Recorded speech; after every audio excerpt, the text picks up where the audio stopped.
This is One Sentence News, a daily podcast featuring 3 news stories with a sentence-long summary and 1 sentence of context apiece. I'm Colin Wright. It's Monday, February 28th, 2022.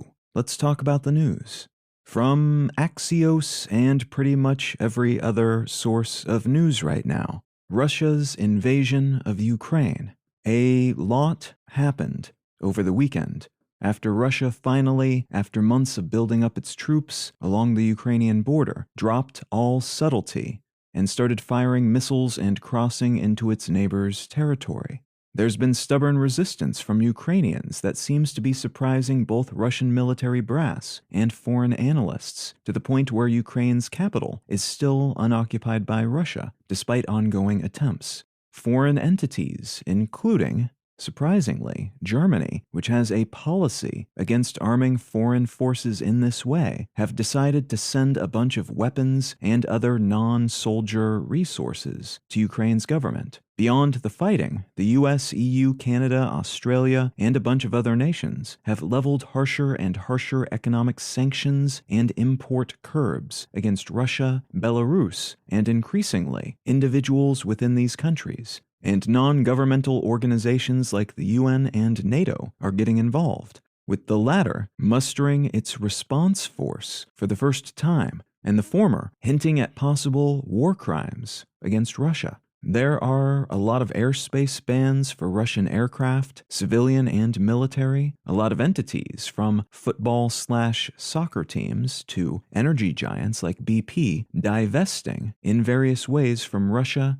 and Russian companies. Hackers from Russia reportedly hacked Ukraine's government, and hackers from around the world are reportedly hacking Russia. It's been reported there may be peace talks soon, but the specifics are still fuzzy as of the moment I'm recording this. The most important context for all of this right now is that we still don't know a whole lot about the specifics, because the fog of war obscures a lot of numbers and events, while also providing justification for governments and other entities involved to lie or otherwise fudge the data they're distributing. We think about 368,000 Ukrainians have fled to other countries so far, with deaths on both sides in the hundreds, but it's hard to know for certain. And we think something like 5,000 Russian citizens have been arrested for protesting the war. But again, it's hard to say how close to accurate that is at the moment. The second most important context is that much of this will likely have changed by the time you hear it, and may change again an hour later. Things are moving fast. Also, because of the swirl of very big and significant geopolitical events and the huge number of potent economic weapons being leveled against Russia right now, it's expected that today will be a truly strange day in the market, and the global economy could be quite weird for a while. From the Associated Press, Biden nominates first black woman to Supreme Court.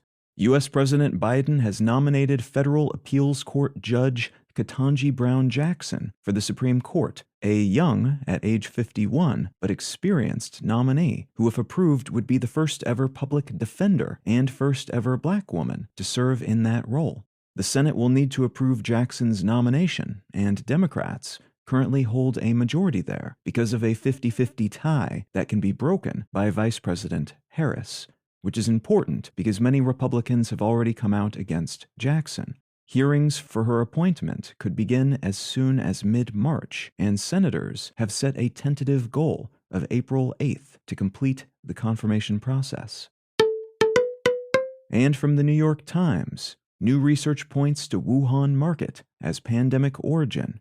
A new pair of studies, far more extensive than previous studies on this topic, show that a wet market in Wuhan, China, was almost certainly the origin of the COVID-19 pandemic, which emerged from live mammals sold there and twice spilled over into humans who worked or shopped at the market before beginning to spread further. There's long been concern that the most prevalent official story, which early on indicated COVID probably came from this wet market in Wuhan, might be wrong or incomplete. This new set of data strongly supports that original argument, though, which almost certainly won't limit the number of conspiracy theories surrounding this issue, but should help researchers figure out how to better prepare for pandemics stemming from this and similar threat vectors in the future.